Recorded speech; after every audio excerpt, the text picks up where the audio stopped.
Well, Maxi Pad, I think it's pretty...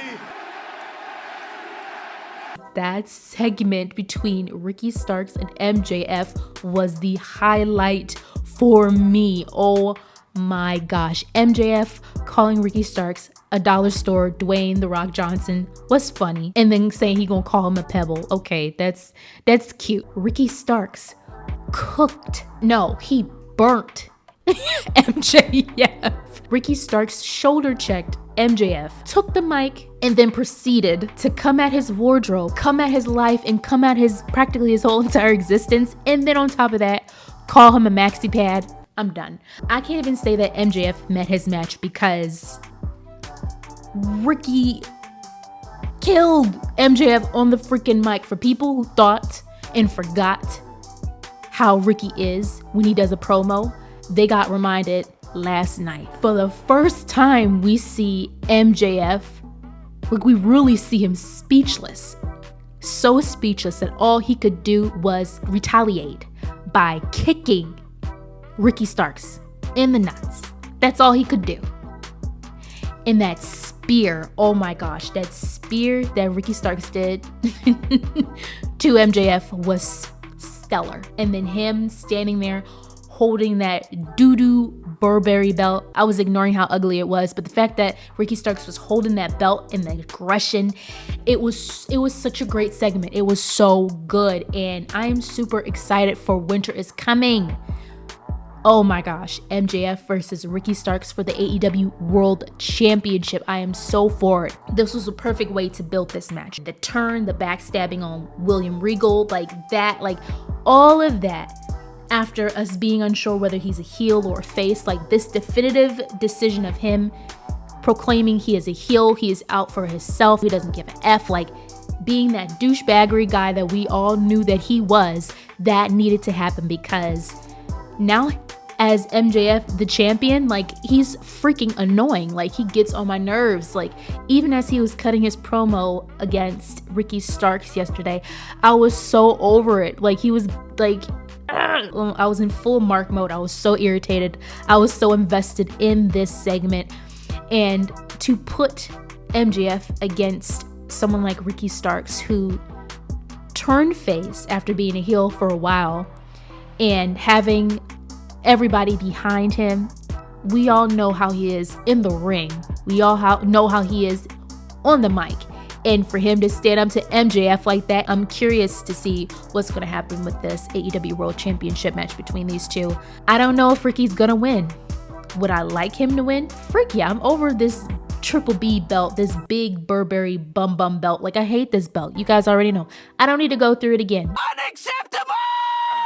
Finally, the AEW Women World Champion, Jamie Hayter, gets to have a sit down with Tony Schiavone. Even though it was very quick, it would have been nice for that segment to be a bit longer. I'm glad that we didn't have Miss Old Sister Girl, Miss DMD, talking for Jamie. We actually got to hear Jamie Hayter speak for herself, especially with her being the champion. She's issuing a challenge to whoever wins that match on Rampage. So I think it's the Bunny versus Hikaru Shida. Let's just say Hikaru Shida is going to win. Bunny ain't gonna win. Okay, I don't hate the Bunny, but Hikaru's gonna freak her up, and it's probably gonna be Jamie Hayter versus Hikaru Shida for the AEW Women's World Championship. So hey, not surprised. And this is good for someone who was already a champion before to go against Jamie Hayter, to build up Jamie's momentum, and it's gonna make her, because we know she's gonna win, it's gonna make her look even stronger as a champion. This women's trios match was rushed. It felt so rushed. It was ridiculous. So it was Kiera Hogan, the ex-baddie, Sky Blue, and Madison Rayne versus Jade Cargill, Red Velvet, and Layla Gray. So trios match, 3-on-3. The only thing I can say is that spine buster that Cargill did to Hogan was disrespectful. Damn! disrespectful. But yeah, the match felt overall very rushed, very rushed. It was just, it did nothing. And once again, Tony is doing the thing that I freaking hate that he does. You rushed this one. You put this towards the end of the show. So, I mean, I don't need to go into it. I say it every time. There's no need. But what was interesting to me was that Red Velvet was not feeling it at the end of the match. Because, you know, Jade Cargill won. She was able to pin Madison Rayne for the 1, 2, 3. And she licked her hand per usual. So creepy and so weird. Very cringe. Red Velvet wasn't feeling it. She wasn't feeling it at all. And she was like giving Cargill the stank eye and was looking at the TBS championship belt. I was like, oh, is she about to turn on the baddies? And that's funny. Now, after seeing how Red Velvet responded to the baddie, Jade and the baddies winning that trios match, she might be going for that belt. I'm only interested in the whole Red Velvet thing because I want to see where that goes. I'm telling you, if I can get a picture up here to show y'all, she looked team over it. So I'm interested. Hopefully there'd be some storyline brewing up right now, some backstabbing, some, you know, make her lose. Ooh, if Red Velvet costs Jade Cargill the TBS championship, now that's good. That's damn good. Storyline gold right there. That is going to be huge. Tony Khan probably ain't going to do it, but I don't know about y'all, but I will watch that junk. If Jade Cargill was having a championship match between whoever, I don't care.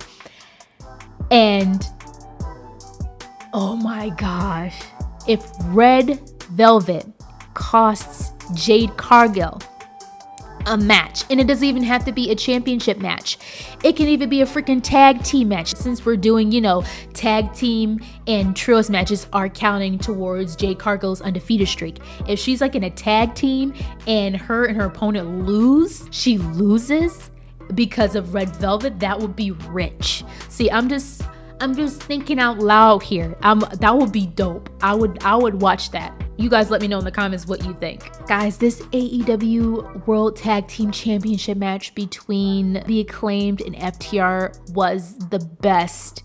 It was the best match of the night. The whole Ricky Starks and MJF segment was the best segment, but the best match was the Acclaimed and FTR match. Oh my gosh. Regardless of what you guys think about FTR, they are definitely a tag team force to be reckoned with. For them to go against the Acclaimed and for the Acclaimed to retain their championship and win fair and square, that is something. No daddy booty cheek interference, none of that. Like, they won fair and square. That is just huge. That is huge for the Acclaimed. Definitely pushed the Acclaim to the limit, and FTR was able to make the champions look even better, look even stronger. Yeah, this is huge. This is super huge. And I love the sportsmanship after the match with FTR and the Acclaimed and Daddy Booty Cheeks all, you know, doing their little scissor thing. So that was super cool. So guys, let me know what you thought about Wednesday Night Dynamite. Don't forget to like, comment, and subscribe for more episodes. Thank you guys so much for watching. Signing off. Bye.